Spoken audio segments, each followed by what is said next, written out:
교독문 77번 요한복음 3장을 교독하시겠습니다. 하나님이 세상을 이처럼 사랑하사 독생자를 주셨으니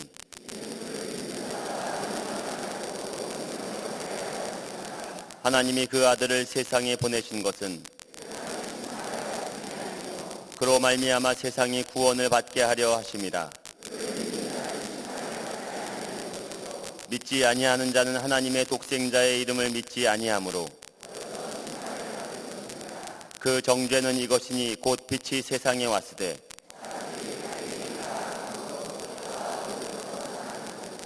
악을 행하는 자마다 빛을 미워하여 빛으로 오지 아니하나니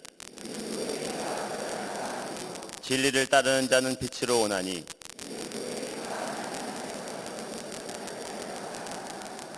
아멘.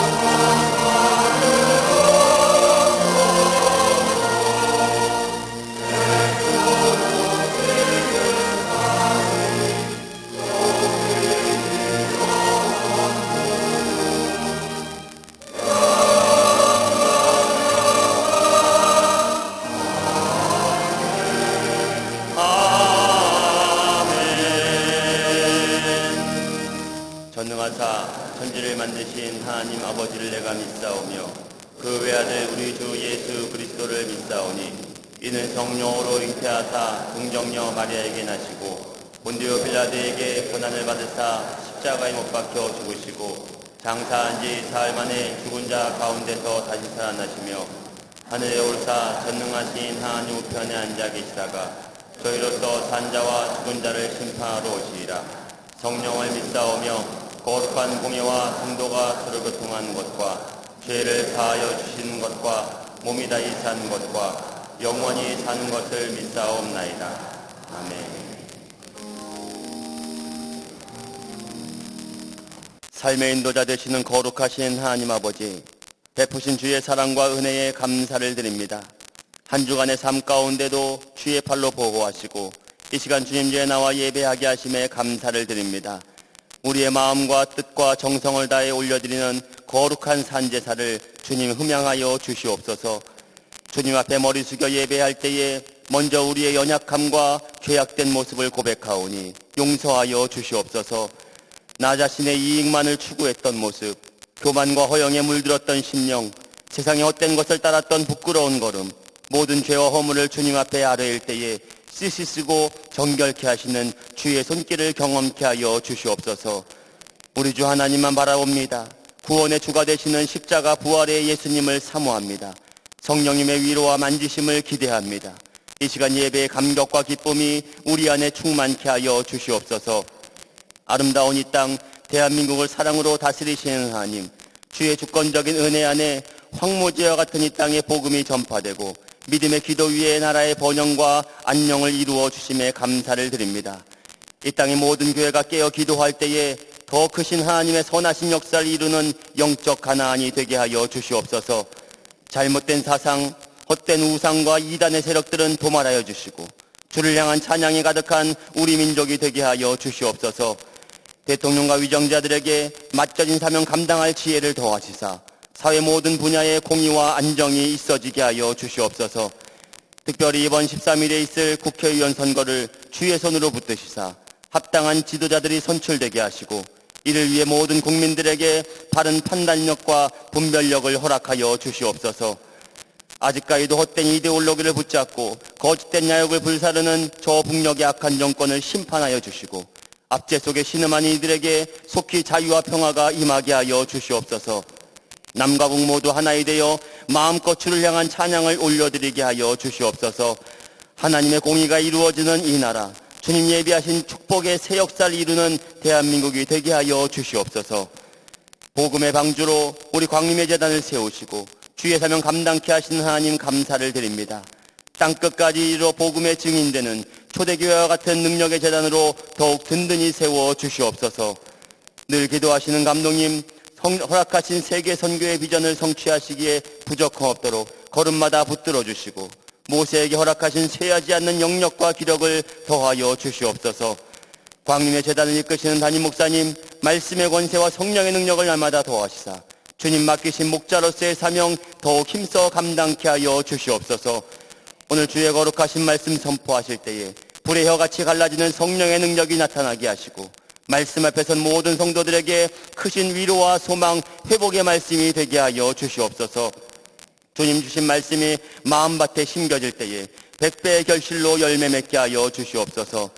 특별히 이번 4월을 총력전도의 달로 우리에게 허락하였사오니 힘을 다해 복음의 씨앗을 뿌리게 하시고 영혼 구원의 풍성한 결실이 맺혀지게 하여 주시옵소서. 그리하여 우리 광림의 재단이 차고 넘치며 이 땅의 모든 교회가 부흥되고 세계 열방의 하나님 나라 확장의 기쁨이 있어지게 하여 주시옵소서. 온 맘 다해 주님을 높여드리는 갈릴리 성가대와 오케스트라의 찬양이 아벨의 제사가 되게 하시고 저들의 헌신에 축복 내려 주시옵소서. 꽃으로 재단을 장식한 손길과 예배를 위해 중보기도와 안내 등 여러 모양으로 협력하는 손길에도 합당한 은혜 내려 주시옵소서. 이 시간 방송으로 예배하는 모든 택함받은 성도들과 남교회를 비롯한 국내의 모든 선교지에도 본당과 동일한 성령의 임재로 함께하여 주시옵소서. 부활 승천하셔서 지금도 우리를 위해 기도하시는 예수님의 이름으로 기도하옵나이다. 아멘. 하늘에 계신 아버지 이름 거룩하사 주님 나라 임하시고 뜻이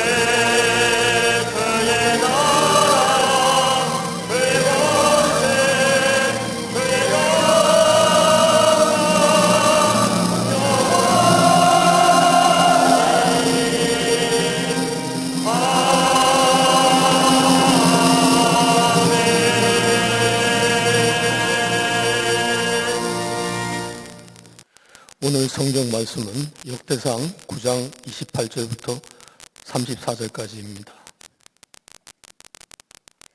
그 중에 어떤 자는 섬기는 데 쓰는 기구를 맡아서 그 수요대로 들여가고 수요대로 내오며, 또 어떤 자는 성소의 기구와 모든 그릇과 고운 가루와 포도주와 기름과 유황과 향품을 맡았으며, 또 제사장의 아들 중에 어떤 자는 향품으로 향기름을 만들었으며, 고라자손 살룸의 맏아들 마띠다라야 하는 레위 사람은 전병을 굽는 일을 맡았으며, 또 그의 형제 그앗 자손 중에 어떤 자는 진설하는 떡을 맡아 안식일마다 준비하였더라.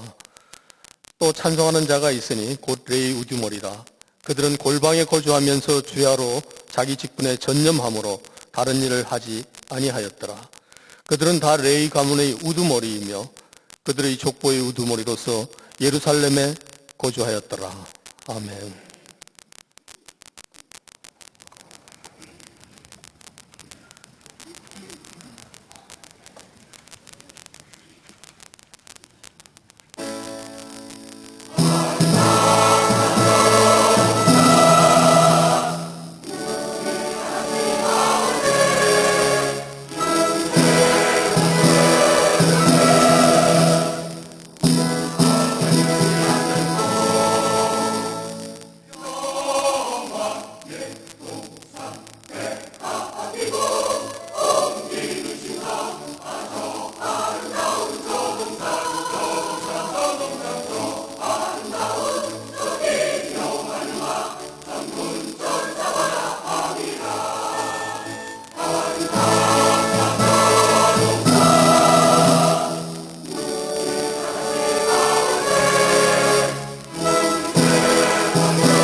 관리성거대와 그리스도의 귀한 찬양에 감사합니다. 미국의 유명한 가수이며 라디오 방송인으로 많은 사람에게 사랑받았던 에디 칸트라고 하는 사람이 있었습니다. 그는 성공을 위해 밤낮을 가리지 않고 정신없이 앞만 바라보고 달려온 전형적인 월스트리트가의 청년입니다. 앞뒤를 가리지 않고 열심히 공부했고 열심히 일했으며 자기에게 맡겨진 일 열정적으로 처리했던 사람입니다. 그러던 어느 날이었습니다.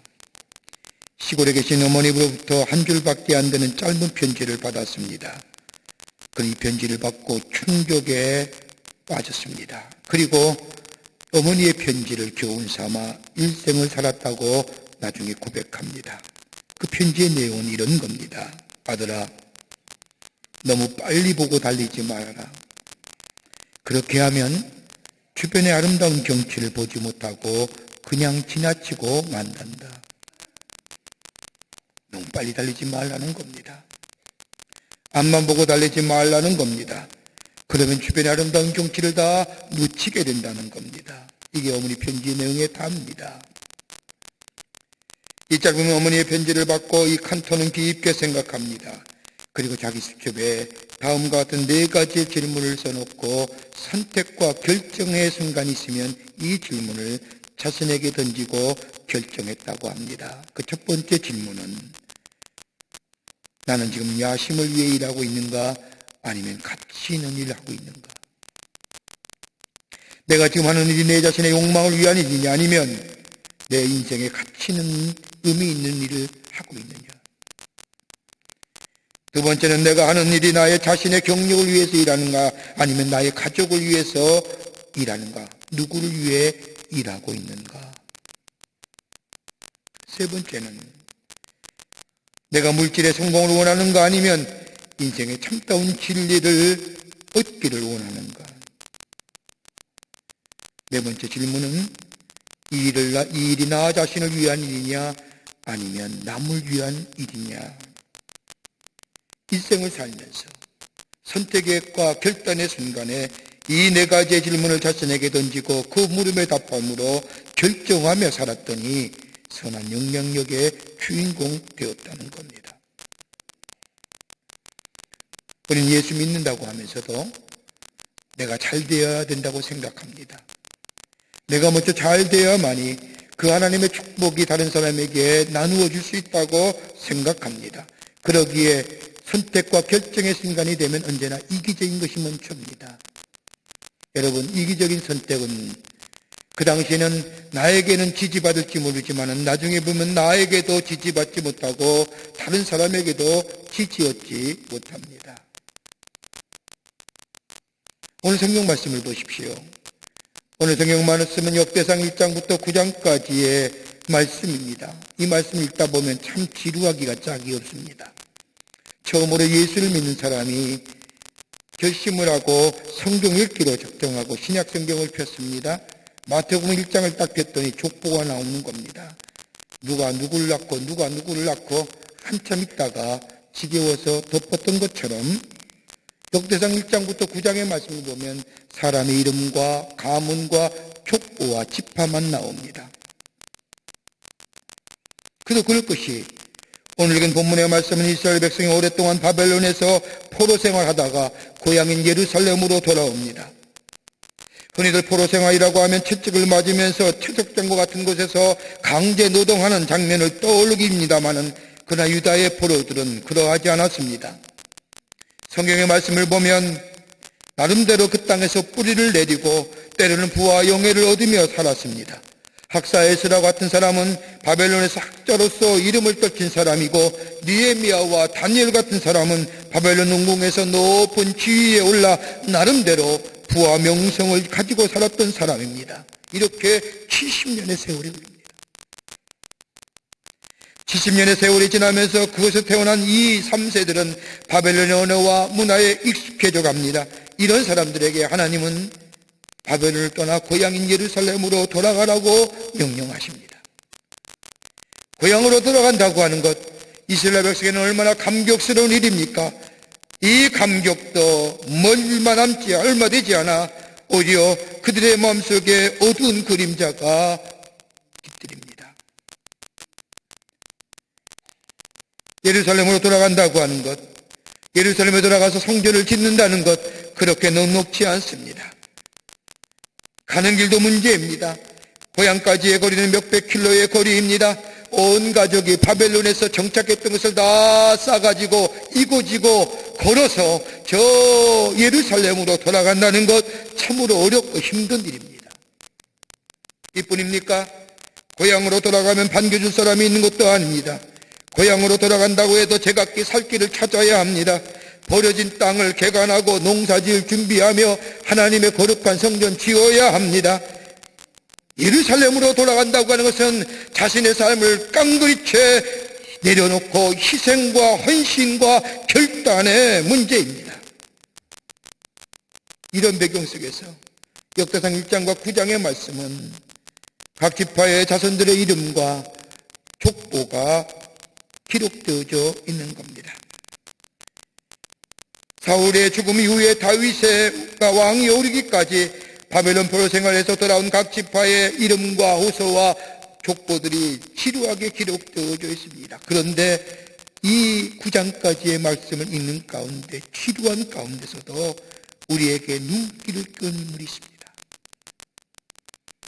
다른 사람은 그의 조상이 누구고 그의 아버지는 누구며 그의 족보는 누구이며 그의 지파는 이렇게 짧게 그의 이름을 열거하고 그의 가문을 열거하고 지나가지만은 그러나 소개하는 사람들의 이름 보면 그의 기록 유명하지 않았지만 그가 어떻게 살았는지 무엇하고 살았는지 기록한 것을 보게 됩니다. 성경의 말씀을 읽어보면 성경에 기록된 일본들 하나같이 하나님의 구속의 역사에 큰 일을 해서 위대한 일을 해서 기록된 사람이 또 있지만은 그러나 적은 사람이라 할지라도 자신의 일에 최선을 다하여 자신의 자리를 묵묵히 지켰고 그 사명을 감당했던 사람 저들의 이름도 저들의 이름을 통하여 하나님 나라가 확장되고 하나님 나라가 이 땅에 전파된 것을 보게 됩니다. 아무도 알아주지 않았지만은 자신의 사명을 묵묵히 감당했던 하나님 나라의 무명의 용사들, 우린 십자가의 은총을 받았죠. 구원함을 얻었습니다. 십자가의 은혜로 의롭다 여기심을 받았습니다. 부활의 놀라운 은총 가운데 영생을 소유한 사람입니다. 이 새롭게 된 피조물 우리들 어떻게 하나님 나라에 정말로 우리의 이름이 유명하지 않다 할지라도 하나님 나라의 귀한 사명 맡은 자로 살아갈 수 있을까요? 그런 의미에서 오늘 본문의 말씀은 우리에게 큰 도전을 줍니다. 몇 가지를 함께 나누고 말씀을 나누고 은혜 받기를 원합니다. 첫째는 전병을 굽던 마띠자입니다. 전병을 굽던 마띠자입니다. 오늘 읽은 본문 말씀 역대상 9장 31절의 말씀을 보면 마띠자에 대하여 이렇게 기록하고 있습니다. 고라자손 살롬의 장자 마띠자라는 레위 사람은 냄비에 지지는 것을 맡으며 냄비에 뭘 넣고 지졌다는 거예요. 뭘 지졌을까요? 그 답이 32절에 이렇게 기록하고 있습니다. 32절의 말씀을 보면 진설한 떡을 맡아 안식일마다 준비하였더라는 겁니다. 하나님 앞에 제사 드릴 때에 진설병을 만들었다는 겁니다. 왜 성경은 하필이면 하나님 앞에 제사 드리는 진설병을 맡은 마띠자의 이름을 기록했을까요? 여러분, 하나님께 제사 드릴 때 떡 굽는 이 일 때문에 나라가 흥해지는 거 아닙니다. 이것 때문에 나라가 위기에 처하는 것도 아닙니다. 더 나아가 하나님 앞에 제사를 드릴 때 떡을 알맞게 구웠다고 해서 하나님이 떡 잘 구웠구나 라고 축복해 주시는 것도 아닙니다. 그렇다고 떡 잘못 구웠다고 누가 뭐라 하는 사람 없습니다. 진설병은 하나님 앞에 제사 드릴 때 드린 떡이고 그 떡은 제사장 외에 만질 수가 없는 떡입니다. 그러기에 다른 사람의 평가가 의미가 없습니다.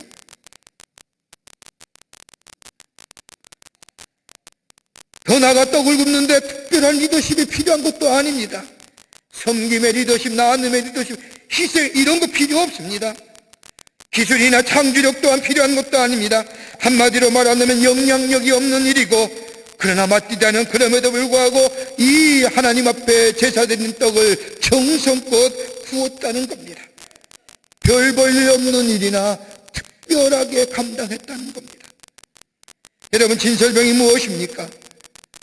단순히 떡입니까? 아닙니다.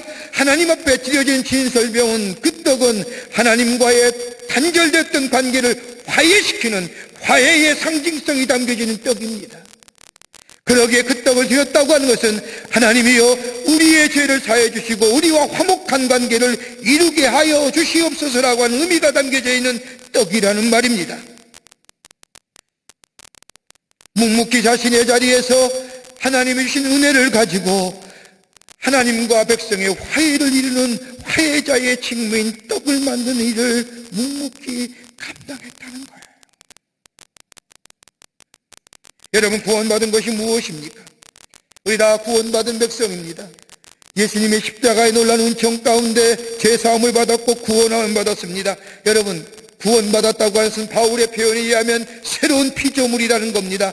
이전 것은 지나갔으니 보라 새 것이 되었도다. 새로운 피조물이 구원받은 백성의 모습이라는 겁니다.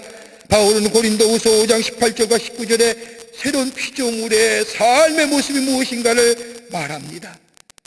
그리스도로 말미암아 우리를 자기와 화목하게 하시고 또 우리에게 화목하게 하는 직분을 주셨으니 곧 하나님께서 그리스도 안에 계시사 세상을 자기와 화목하게 하시며 그들의 죄를 그들에게 돌리지 아니하시고 화목하게 하는 말씀을 우리에게 부탁하셨느니라. 구원받은 자는 뭐해요? 화목케 하는 자예요. 구원받은 자는 화해자라는 거예요. 이게 새로운 피조물이라는 거예요. 여러분, 화목이란 말은 성경에 12번 나옵니다. 화목이란 말은 헤어진 상태에서의 재결합을 얘기합니다. 어떤 사람은 결과한 부분이 이혼했던 부부가 재결합하는 것과 같은 뜻이라고 했는데 다릅니다. 좀 더 확실하게 화목이란 뜻을 영어의 표현이면 reconciliation이라고 얘기합니다. 리카운슬, 다시 만난다는 겁니다. 재결합이라는 겁니다. 평소에는 상한 감정과 미운 감정과 불편한 감정과 화가 있어서 헤어졌지만은 불편한 감정, 상한 감정, 미운 감정, 화가 없어져 상대방을 받아들여서 새롭게 재결합한다는 게 화목의 의미입니다. 여러분, 예수님이 왜 화목자이십니까? 우리의 죄를 위하여 하나님과 우리의 단절된 관계를 십자가에 달려 돌아가심으로 하나님과 우리의 관계를 화목케 하셨기에 화해자입니다. 예수님의 삶을 가만히 보십시오. 예수님의 행태를 기록했던 복음서의 말씀을 보면 예수님이 치유의 사역이 몇 번 나오느냐? 72번 나옵니다. 예수님이 죄를 사해 주시고 병을 고쳐주시고 앉은 배기를 일어나게 하시고 보지 못한 자를 보게 하시는 이 놀라운 사역이 72번 나오는데 여러분, 가만히 보십시오. 예수님이 그 치유의 사역을 하실 때 보면 그 사람이 착한 행실을 해서 그래 착하구나 좋은 일 했구나 해서 칭찬해서 병 고쳐주실 일이 없습니다. 악한 일을 했다고 해서 너는 왜 그 모양이냐? 회개하라. 회개하면 내가 병을 고쳐주리라. 이렇게 하지도 않으셨습니다. 여러분, 간음하다 걸린 여인 보십시오. 증거가 있습니다. 증거를 가지고 끌려왔음에도 불구하고 예수님은 그녀의 과거를 묻지 아니하시고 나도 너를 정죄하지 아니하노라 말씀하시며 다시는 그런 죄 짓지 말라 하시며 그의 죄를 사해 주셨습니다. 왜요? 예수님은 그를 바라본 게 아니라 그 다음에 있을 더 큰 목적, 더 큰 높은 가치, 더 큰 가치를 바라보고 계셨기 때문입니다. 구원입니다. 하나님과의 화목의 관계를 예수님은 바라보시고 지금의 치유, 지금의 죄를 사해주고 병을 고쳐주셨다는 겁니다. 그러기에 예수님은 화해자이십니다. 여러분, 우리의 삶 속에 왜 화목자로 살지 못합니까? 은혜 받았고 십자가의 은총을 받았고 구원받았다고 하면서 왜 우리는 화목한 삶을 살지 못한 이유가 어디 있습니까? 다름 아니라 우리 안에 상대방을 향한 불편한 감정, 미운 마음, 화나는 마음, 이것이 치유되지 않았기 때문입니다. 독일의 유명한 신학자인 보네포는 말하기를 형제가 하는 말을 더 이상 들을 수 없는 사람에게는 얼마 가지 않아 하나님의 말씀도 들리지 않는다라고 말합니다. 형제를 미워하는 마음, 형제의 말을 듣지 않으려고 마음의 문을 닫은 사람은 얼마 가지 않아 하나님의 말씀이 들려지지 않는다는 겁니다. 내가 마음의 문을 연다고 연 게 아닙니다. 하나님의 은혜가 내 안에 임하여야 됩니다. 십자가의 은총이 내 안에 매일매일 살아 움직여 나를 십자가에 못 박아야만이 상대방의 말, 상대방의 미운 감정, 상한 감정이 내 안에 치유함의 역사를 통하여 용납하고 받아들이는 역사가 일어나 화목의 역사가 나타나게 됩니다.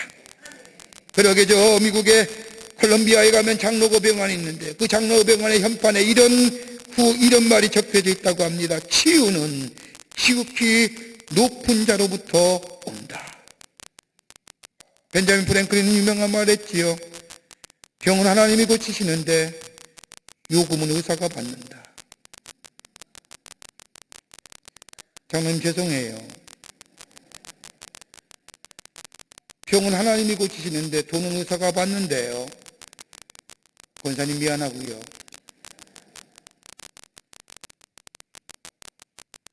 하나님이 치유해 주시오.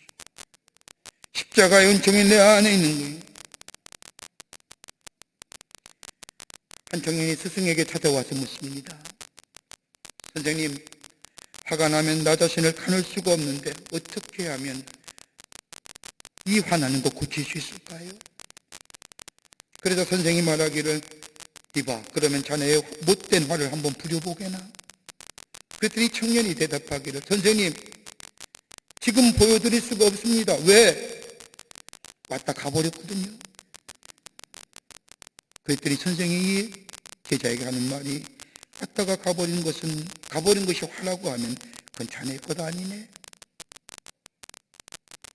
자네 것이 아니라면 충분히 다룰 수 있지 않는가. 하나님의 은혜 입은 자예요. 은혜로 우리 안에 하나님과 나와 화목하셨어요. 새로운 피조물 됐어요. 그러기에 예수님 우리에게 화목케 하는 직책을 주셨어요. 상대방에 대한 미운 감정, 불편한 마음, 화나는 마음, 다른 게 아니라 십자가의 은혜가 내 안에 임할 때에 우리 안에 예수님이 나를 화목케 화목자로 삼으셔서 하나님과 관계를 회복시켜 주신 것처럼 우리 또한 저 세상에 나가서 그 은혜를 나누며 저 사람도 구원받아야 할 존재라 생각하며 저들의 마음을 받아들이고 용납하는 자들 때에 그 속에 화해의 역사가 일어나고 거기에 하나님의 나라가 확장되는 놀라운 일이 일어나게 되는 줄 믿습니다. 마띠다가 그랬다는 거예요. 빵 굽는데 누가 뭐라 하지 않아요? 먹어보고 맛있느냐 맛없느냐 얘기할 사람 아무도 없어요. 그러나 하나님과 인간을 화해케 하는 진설병리에 자기의 자신에서 최선을 다하여 그 일 감당했다는 거예요. 제가 강화에서 목회할 때입니다. 지금 생각하면 참 얼굴이 화끈거리는 일들이 참 많았어요. 목회 처음 하기에 전도사 지지자에게 서툰 것도 많고 부족한 것도 많았습니다. 그 가운데 제가 잊지 못하는 분이 한 분 계세요. 한 권사님이라는 분인데 권사님 많이 배운 분도 아니에요. 어린 나이에 강화로 시집와가지고 평생 인삼밭 일구며 농사지며 소 키우며 사셨던 권사님이에요. 그런데 이 권사님은 새벽 기도가 되면 때가 되면 비가 오나 눈이 오나 바람이 불거나 한결같이 4시 반에 나와 옛날에는 종을 쳤는데 제 때는 차임배를 부는 거예요. 누가 뭐라 하지 않아요? 새벽 4시 반이 되면 여김없이 교회에서 차임배 소리가 울려요. 새벽을 깨우는 소리지요. 하루는 제가 권사님한테 물었어요. 권사님, 어떻게 그런 일 하세요? 그랬더니 권사님 하시는 말씀이 대수롭지 않게 제 질문에 이렇게 대답하시는 겁니다. 제가 해야 할 일 같아서요. 그게 답이 다예요. 난 무슨 대답을 더 기다렸어요. 권사님의 신앙 고백이라든지 경험이라든지 새로운 전기가 되어서 내가 새벽에 종치를 해야겠다 이런 말씀 듣기 원했는데 권사님은 대수롭지 않게 제가 해야 할 일 같아서요. 거기다가 왜요? 라고 물으면 싸움 날 뻔했지. 그 말씀이 내 마음에 얼마나 큰 충격으로 감동으로 담고 왔는지. 큰 일이라고 생각하면 큰 일이지만, 적은 일이라고 생각하면 적은 일이지만, 충성스럽게 매일 새벽 4시 반에 젊은 도사들은 잠이 안 깨어서 눈 비비고 나오는 그때에 권사님은 차인별을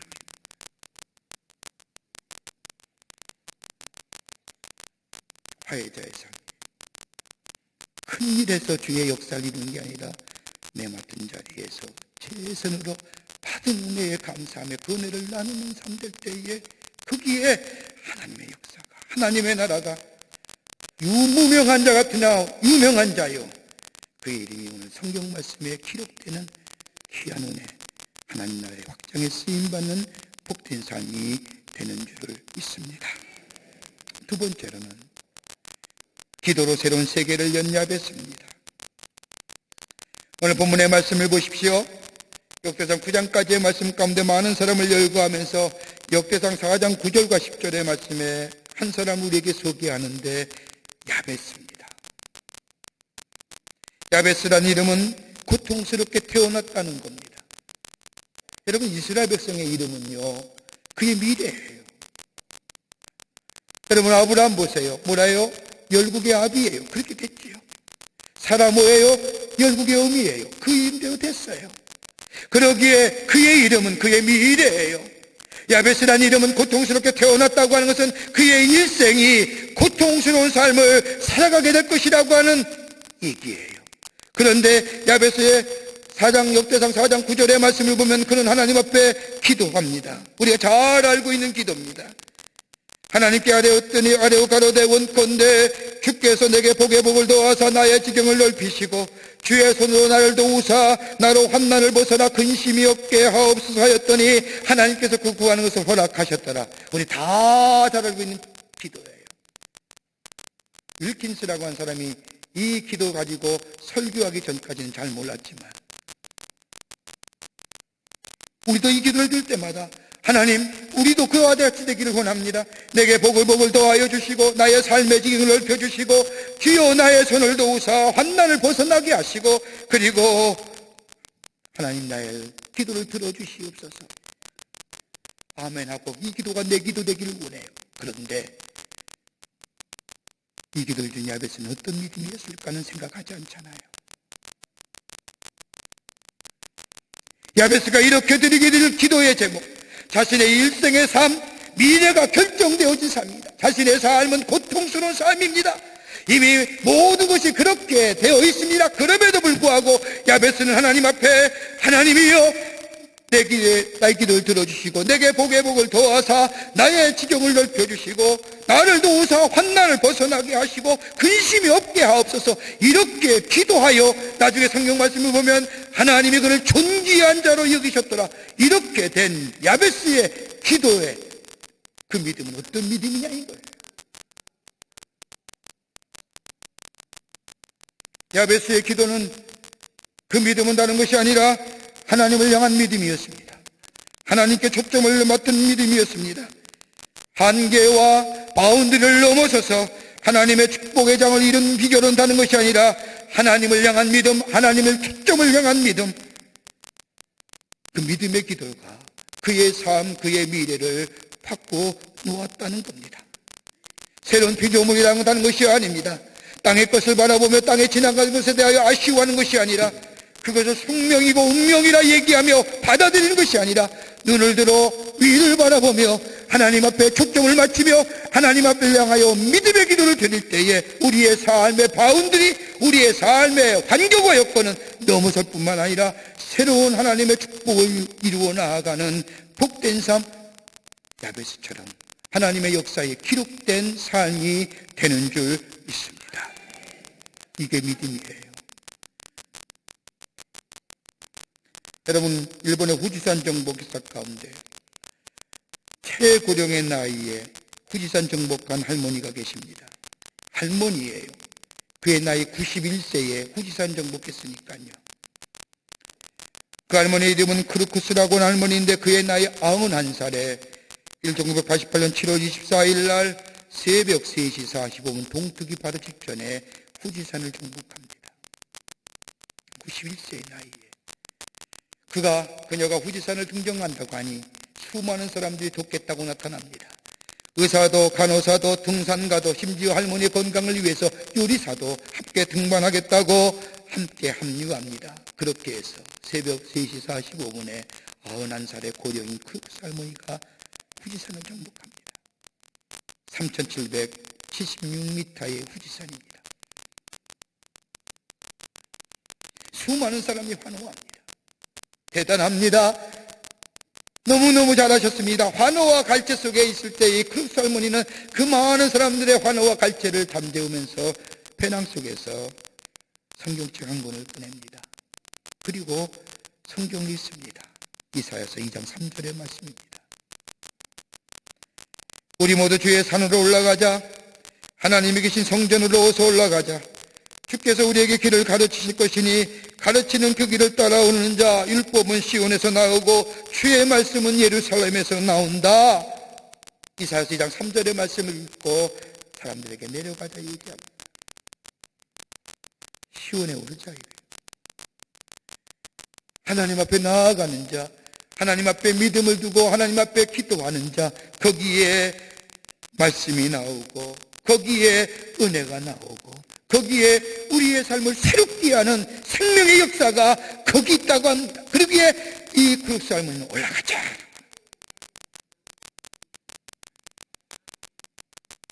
야베스의 인생 보십시오. 운명을 생명으로 받아들이는 거 아니었습니다. 자신의 삶의 환경을 뛰어넘어서 자신의 삶의 바운드리에 그 안에 안주하며 이것이 내 운명이고 내 미래라고 안주하는 게 아니라 그걸 넘어서서 눈을 들어 하나님을 향하여 초점을 향하고 기도하는, 하나님 그의 기도를 들어주셔서 그의 삶을 뭐요? 존귀한 자로 이런 자가 하나님 나라의 용사들인 줄 믿습니다. 끝으로 오늘 성경은 한 사람을 더 우리에게 소개합니다. 익명의 토기장이랍니다. 익명의 토기장입니다. 토기장이라고만 기록되어 있지 이름이 없는 사람입니다. 역대상 4장 23절의 말씀을 보면 이 모든 사람은 토기장이가 되어 숲을과 산을 가운데 거하는 자로 거기서 왕과 함께 거주하면서 왕의 일을 하였더라. 여러분, 이름은 나오지 않지만 그가 한 일은 그릇 만드는 일, 그릇 만드는 사람으로 왕과 함께 있었다고 기록한 것을 보면 궁중에서 쓰이는 그릇과 더불어 유대인이기에, 이스라엘 백성이기에, 토기장이기에 하나님의 성전에서 제사 드릴 때에 사용하던 성물 만드는 사람. 토기장이가 뭐 이렇게 중요합니까? 왜 성경은 토기장이의 직무와 이야기를 하면서 그 많은 사람 가운데, 그 많은 가문 가운데, 그 족보 가운데 왜 이 사람을 여기에 넣었을까요? 오래전에 이천에 도기자기를 굽는 곳에 가서 도자기를 만드는 장인의 모습을 본 적이 있습니다.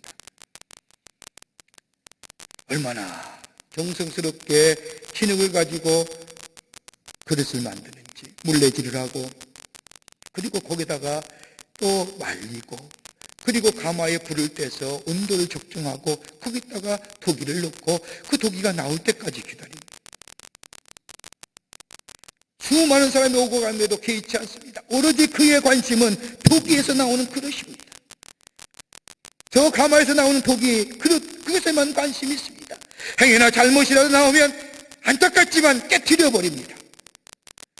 아름답게 잘 구워지면 그 얼마나 기뻐하는지 그의 모습에서 기뻐하는 모습이 보여집니다.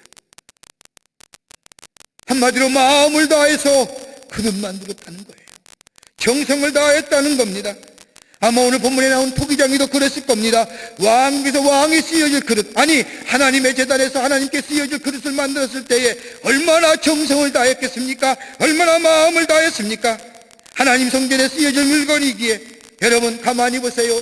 사람은 결과와 마지막 결론의 부분을 보지만 하나님은 결과를 보시지 않습니다. 결과는 하나님이 얼마든지 만들어 가실 수 있습니다. 하나님 오신 것은 뭐냐? 마음입니다. 어떤 마음 가지고 있느냐? 하나님 오시는 것은 그 사람이 그것을 잘 만들었느냐 못 만들었느냐가 아니라 어떤 마음 가지고 만들었느냐, 다시 한번 마음의 중심을 보신다는 겁니다. 여러분 다윗을 보십시오. 다윗의 이름이 성경에 995번이나 나옵니다. 그런데 수많은 사건과 수많은 일, 우리와 똑같은 자입니다. 얼마나 많은 사람을 죽였기에 하나님은 너 손에 피가 많기 때문에 하나님의 성전 짓는 건 너 때가 아니라 네 아들이라고 얘기할 정도로 사람 많이 죽였던 사람이잖아요. 그럼에도 불구하고 하나님은 다윗을 한마디로 뭐라고 얘기해요? 내 마음에 합한 사람이라. 이렇게 말씀하신 이유가 어디 있을까요? 다름이 아니라 다윗은 하나님께 마음 기었던 자예요. 여러분, 아놀드 토인비라고 하는 역사학 경제학적인 사람이 쓴 책 가운데 The Study of History라고 하는 역사에 대한 연구란 책에 12권짜리 있습니다. 그 책에 보면 그는 역사에 관해서 이렇게 얘기합니다. 역사는 도전과 응전이라는 거예요. 새로운 도전을 받을 때 어떻게 응전하에 따라서 인류의 역사가 달라진다는 거예요. 그러면서 더 얘기하기를 더 중요한 것은 역사란 소수에 의해서 지배되고 있는데 행여나 잘못된 소수 있으면 나라가 역사가 뒤로 가지만 창조적 소수는 새로운 역사를 창조해 나간다는 거예요. 여러분, 지도자 잘 뽑아야지 백성의 마음이 나라가 평안하잖아요. 잘못 뽑으면 마음 아프잖아요. 이번 주 수요일날 선거예요. 다 투표하세요. 포기하지 마세요. 투표하세요. 지도자 잘 뽑아야 돼요. 기도하며 뽑으세요. 창조적 소수에 의해서 미래는 발전해 나간다고 하는 거예요. 여러분, 아놀드 토인비가 이미 얘기했던 얘기, 수천 년 전에 하나님은 말씀을 통하여 우리에게 말씀합니다. 여러분, 창조적 소수가 뭘까요? 성경 누구를 얘기해요? 하나님이 찾으시는 사람을 얘기해요. 그 사람이 누구예요? 의인이에요. 여러분, 에레미야서 5장 1절의 이하의 말씀을 보십시오. 예루살렘이 멸망당할 때에 하나님은 선지자 에레미야에게 말씀하기를 너희는 저 예루살렘 거리를 왕래하며 공의를 행하며 진리를 구하는 자를 한 사람이라도 찾으면 내가 이 성을 사하여 주리라. 의인한 사람이라도 있으면 내가 하나님의 말씀대로 공의를 행하며 진리를 행하는 자 한 사람이라도 있으면 내가 예루살렘 성을 사하여 주리라. 의인한 사람 얘기하는 거예요. 여러분, 의인이 누구입니까? 의인 대단한 사람 아닙니다. 의인은 하나님의 말씀을 듣고 하나님의 말씀을 믿고 하나님의 말씀을 수대로 순종하는 사람, 그게 의인입니다. 아브라함이 의인이라고 칭함받은 것은 로마서 4장 3절의 말씀을 보면 그가 하나님을 믿는다는 것은 하나님의 말씀을 받아들이고 하나님을 믿고 하나님의 말씀대로 순종했더니 그를 의인, 창조적 소수로 해준 거예요. 여러분, 우리가 의롭다 여김을 받지 않았습니까? 십자가의 은총으로 하나님의 의로움이 우리를 덧입혀 주셔서 우리를 의롭다 하십니다. 이런 기도는, 의인의 기도는 역사하는 힘이 맞는 거예요. 보세요. 모세의 기도 보십시다. 출애굽기 32장의 말씀을 보면 모세가 이스라엘 백성을 데리고 출애굽하여 가나안 땅을 향해 갑니다.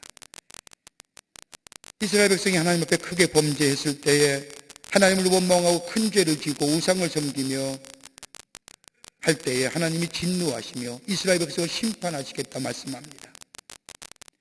하나님이 내가 이 백성을 보니 목이 곧은 백성이로다. 내가 진멸하리라. 그리고 너와 내 후손을 번창케 큰 나라를 이루게 하리라. 이 말씀을 들은 모세가 어땠습니까?